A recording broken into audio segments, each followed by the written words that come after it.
प्यारे बच्चों, आज हम नया अध्याय शुरू करने जा रहे हैं जिसका नाम है राशियों की तुलना।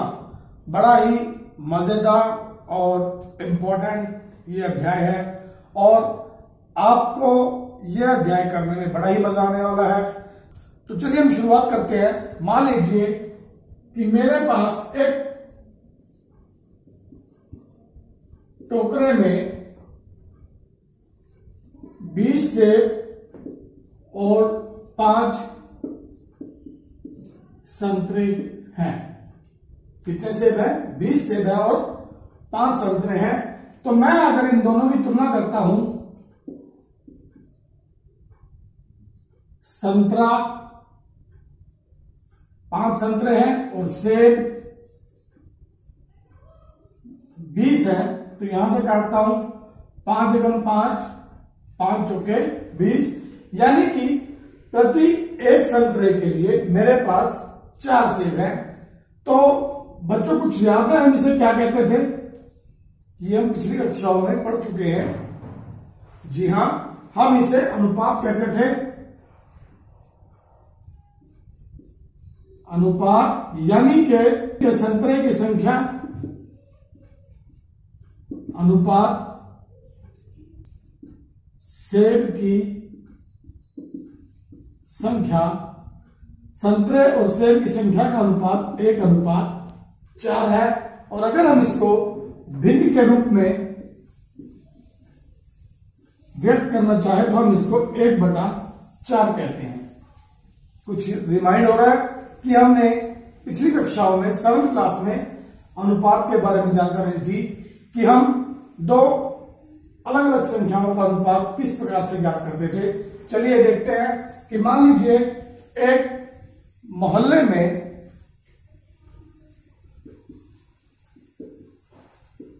साइकिल वाले लोग 15 हैं और स्कूटर 10 लोगों के पास है। तो साइकिल वाले व्यक्ति और स्कूटर वाले व्यक्तियों का अनुपात क्या होगा? हम इसको यहां से काटेंगे 5 × 15, 5 × 10, तो यह अनुपात आ जाएगा 3:2, या भिन्न के रूप में व्यक्त करें तो यह 3/2 का अनुपात बन जाता है। ठीक है बच्चों, अब चलिए एक चीज और देखते हैं।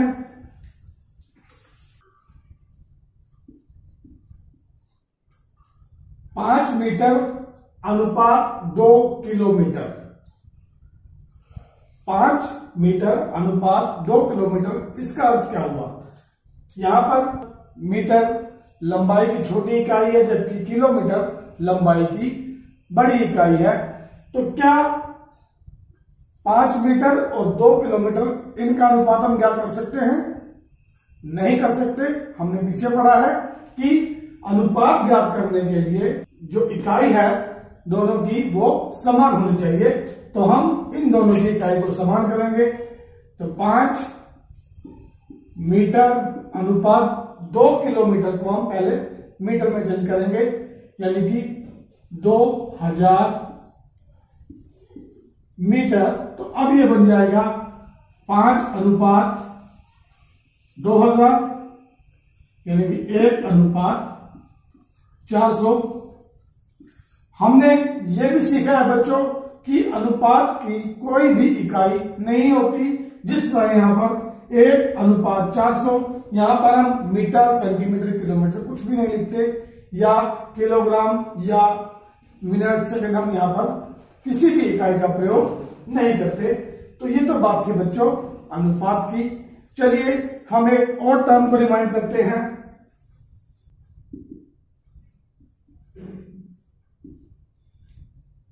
देखिए, टोकरी में हमारे पास 20 सेब थे और 5 संतरे थे, यानी कि कुल फल 25 थे। ठीक है, 25 फल कुल थे जिसमें से 5 संतरे और 20 सेब थे। अगर सेब और संतरे इसी अनुपात में रहें और मेरे पास कुल फल 100 हो जाएं, तो क्या आप मुझे बता सकते हैं कि उसमें सेब और संतरे की संख्या क्या होगी? फिर से क्वेश्चन बता रहा हूं कि अगर सेब और संतरे की संख्या का अनुपात यही रहे और कुल फल 100 हो मेरे पास, तो क्या आप मुझे बता सकते हैं कि सेब और संतरे की संख्या क्या रहेगी? चलिए देखते हैं इसको भी। कुल फल हमारे पास 100 है, यानी कि यदि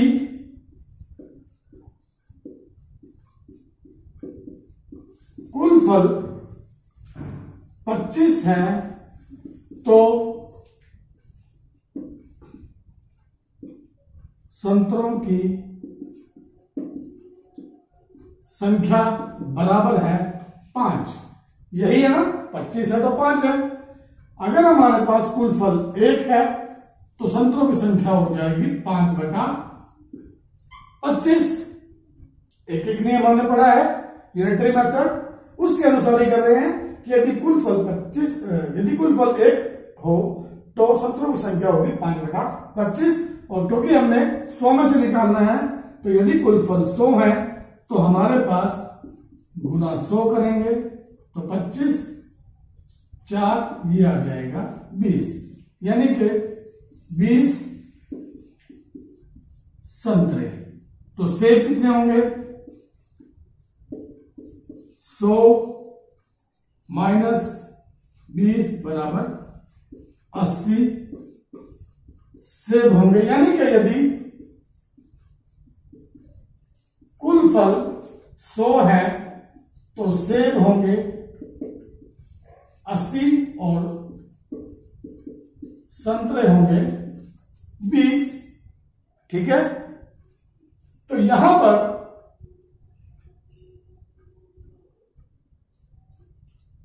सौ में से 20 यानी कि प्रति 100 में से, इसको हम, अगर आपको कुछ याद आ रहा हो तो पिछली कक्षाओं में हम कैसे प्रदर्शित करते थे? जी हां, यहां पर हम लिखते थे 20%। देखिए, प्रतिशत का अर्थ यानी कि प्रति 100, प्रति 100, शत का मतलब बच्चों होता है 100, परसेंट, सेंट का मतलब भी होता है 100। ठीक है, यानी कि संतरे हैं 20% और सेबों की संख्या है 80%। तो यहां से बच्चों हमारा प्रतिशत भी आ गया कि हमें सेब और संतरों की संख्या दी होती है और या किसी अलग अलग वस्तुओं की संख्या दी होती है, तो हम उन वस्तुओं का प्रतिशत कुल संख्या में से ज्ञात कर सकें कि कुल संख्या का कितने प्रतिशत पहली वस्तु है, कुल संख्या का दूसरे प्रतिशत कितनी वस्तु है। यह भी हमने पिछली कक्षाओं में ज्ञात करना सीखा है। तो बच्चों, यहां आज हमने अनुपात और प्रतिशतता की बारे में जानकारी ली। चलिए प्रतिशतता का एक प्रश्न हम और करते हैं। देखिए, प्रतिशत को समझने के लिए हम बुक की 8.1 एक्सरसाइज से क्वेश्चन नंबर 4 ले रहे हैं कि एक फुटबॉल टीम ने जितने मैच खेले उसमें से 10 में उसने जीत हासिल की। यदि उनकी जीत का प्रतिशत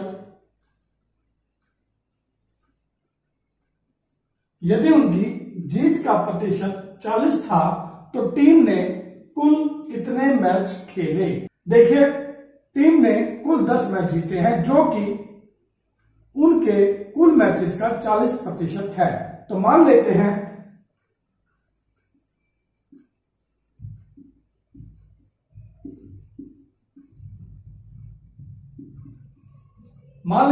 कि हम टीम ने कुल मैचेस 100 खेले हैं और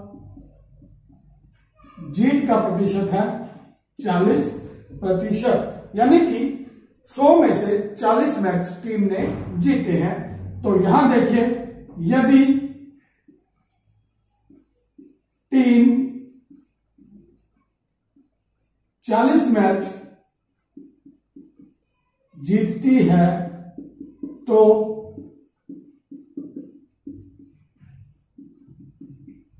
कुल मैच है 100। यदि टीम एक मैच जीतती है तो कुल मैच होंगे 100/40। फिर से हम यूनिटरी मेथड यहां पर यूज कर रहे हैं, क्योंकि टीम ने कितने मैच जीते हैं, 10 मैच जीते हैं। तो यदि टीम 10 मैच जीत रही है तो कुल मैचों की संख्या क्या होगी, 100/40 गुना 10। तो यहां से यानी कि कुल मैच जो टीम ने खेले थे वो 25 थे, जिसमें से 10 मैच यानी कि 40% मैच वो टीम जीत रही है। इसी क्वेश्चन को हम एक अलग तरीके से कर सकते हैं कि माना कुल मैच है x, ये हमारा बीजगणित का तरीका है। जीत प्रतिशत है 40%, यानी कि जीते हुए मैच क्या रहेंगे बच्चों, 40/100 गुना x, क्योंकि कुल मैच है x। 40/100 गुना x यानी कि आएगा हमारे पास 2/5x। अब क्योंकि प्रश्न के अनुसार जीते हुए मैचों की संख्या है 10, तो हम 2/5x को 10 के बराबर, तो हम 2/5 को 10 के बराबर रखेंगे, तो ये x आएगा 10 गुना 5/2। तो यहां पर भी देखिए x बराबर 25। तो बच्चों यूनिटरी मेथड या फिर अलजेब्रिक मेथड जिसमें हम